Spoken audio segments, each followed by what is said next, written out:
The ensuing Dravidianist movement construed the Brahmins as invaders. Is there something to this view?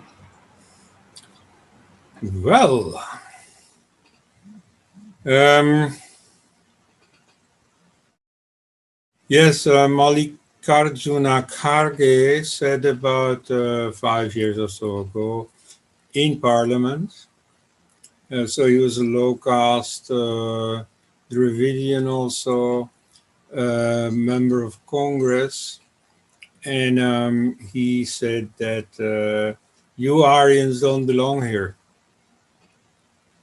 And indeed, it has been a long time Dravidianist slogan. You see, Brahmins go back to Central Asia and stuff like that. So this is all based on the Aryan Invasion Theory. Now, the Aryan Invasion Theory is just originated as just a way of making sense of data. And so the first theory about the Indo-European language family was that it had originated in India. You know, you read Voltaire, the French free thinker, in about 1770. He said explicitly that the European civilization originates on the banks of the Ganga. And a number of others, like Immanuel Kant, also said it. People like the French historian Jules Michelet, the German romantic thinker Johannes Herder, and so on. I mean, this was very common. And so among linguists too, this was very explicit, like in Friedrich Schlegel's famous pro-India book, Language and Wisdom of the Indians. This is in about 1808. And so for about 50, 60 years, everybody who was dealing with the Indo-European language family assumed that India was the land of origin. This changes in 1834, when August Schlegel, the brother of the just mentioned Friedrich Schlegel, proposed the Caucasus Mountains as the land of origin.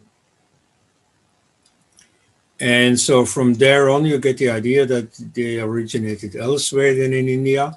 And if they appeared in India, it is because they invaded India. So from about 1850 or so, that is the dominant theory. And the theory that it is India disappears. Now, colonialism had nothing to do with that as such. But once the theory was in place, then of course colonialists used it for what it was worth. And so one implication was that the upper castes at least had immigrated into India from the northwest. And so if they got a bit too arrogant for their own good from the British perspective, if the natives got got these funny ideas about independence, then the British could say to them, well, you see, okay, we are not native here, but neither are you. And so we have as much right, in fact, Churchill said it very explicitly, we have as much right to be in India as anyone there, except for the depressed classes who are the native stock.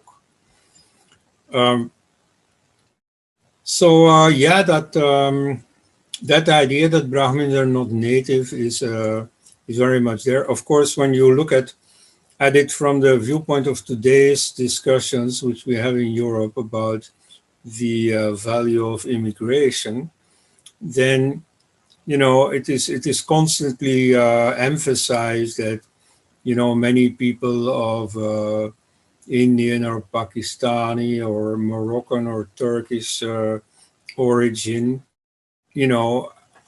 are only of that origin because their grandfather immigrated from there. whereas they themselves have been born in Europe, and that they should count as Europeans. So in India, we're not talking about a grandfather immigrating. We're talking about somebody 4,000 years ago immigrating. So that whole discussion about, yeah, you don't belong here, it's like slightly ridiculous. But so that's the political use being made of the Aryan invasion theory, at least in India. You see, I know that in Britain, in Germany, in its own way, a lot of misuse was made of the notion of Aryanism, but that's long ago.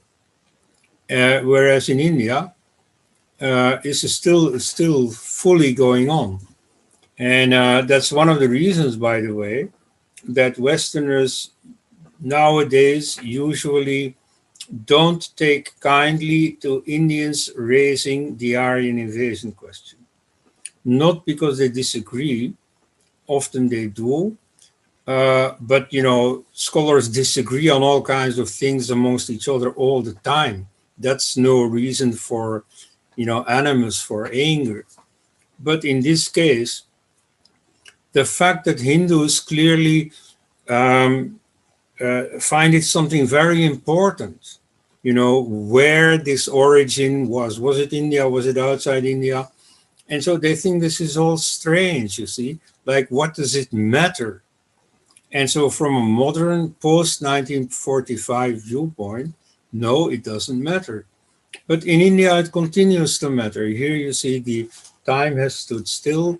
The Aryan invasion theory is still very, very politically relevant. That's why I think that, you see, as a scholar, of course, I feel like refuting the Aryan invasion theory because that's my conviction, because I think the data tells me so. But from an Indian viewpoint, I would add to that, yeah, but it is also politically very necessary to put an end to this Aryan invasion theory.